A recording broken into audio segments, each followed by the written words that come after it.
Oh, Isna. This video has been a long time coming, for a few reasons. If you remember, the last time I talked about this group was during the release of their debut EP, NA, which landed with a resounding meh.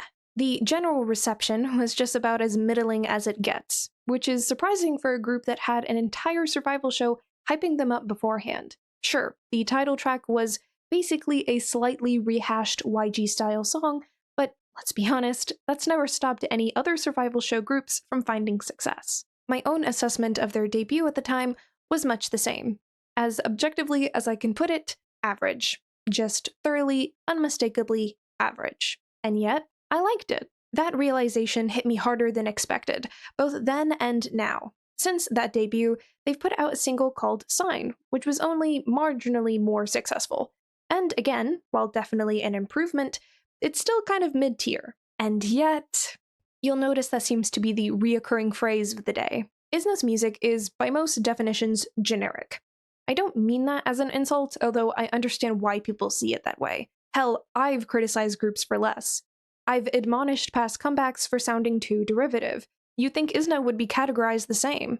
Their songs follow predictable structures, use recycled chord progressions, familiar YG-light production choices, and lyrical themes that could have been pulled from a dozen other groups' B-sides. Their vocal arrangements don't do anything crazy. If anything, they can be underdeveloped at times.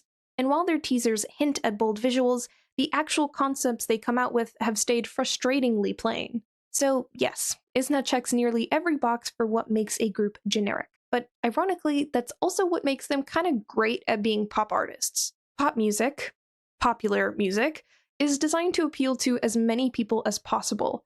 It needs to be broadly palatable. It can't veer too hard in any one direction or it risks alienating the listener.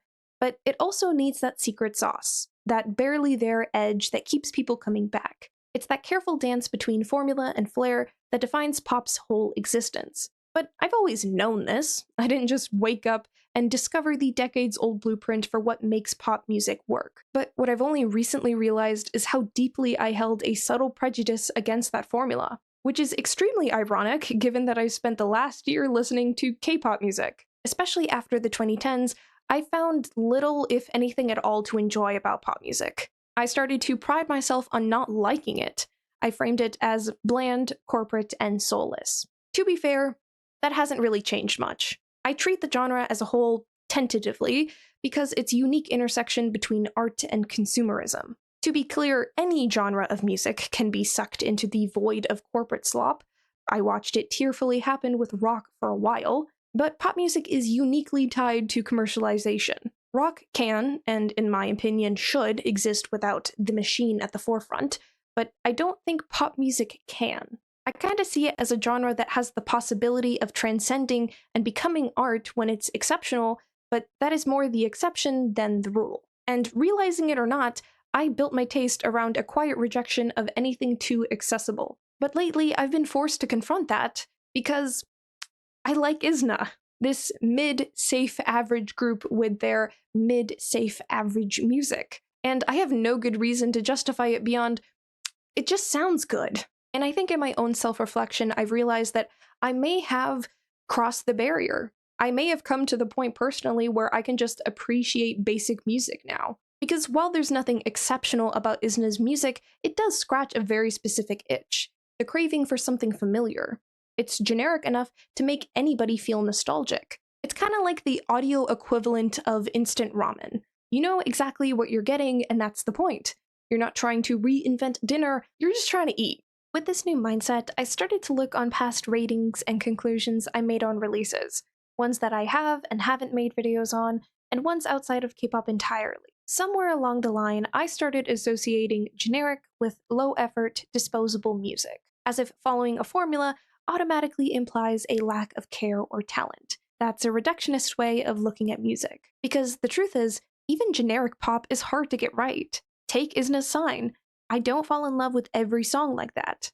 So why does that one stick while others that follow a similar blueprint don't? If it was really just a formula, wouldn't I be eating up every track that sounds like it? But I don't.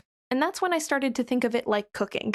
I keep bringing up food. I might be hungry, I don't know. The point is, everyone knows how to make spaghetti. It's not a complicated process. but not everybody knows how to make good spaghetti. You're working with the same ingredients as everyone else, but the seasoning, the timing, the presentation, that's where the real skill lies.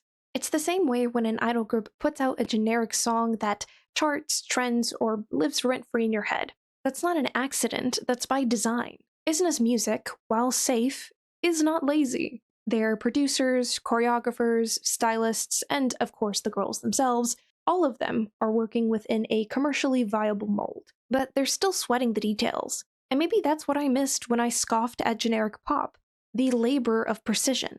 The invisible effort that goes into making something feel obvious and effortless. Isna might not be the next big thing, but they're consistent and dependable, at least for now. Having come to this realization, I do want to be clear that the unhinged, strange, and chaotic still have my heart. While I now have room in my heart for some milder tastes, I do still gravitate towards the wilder. I just think that going forward, that my perception on what I would have deemed generic is just now going to be a more neutral term than I did before. Anyway, that'll be it from me for now. See y'all later. Bye-bye.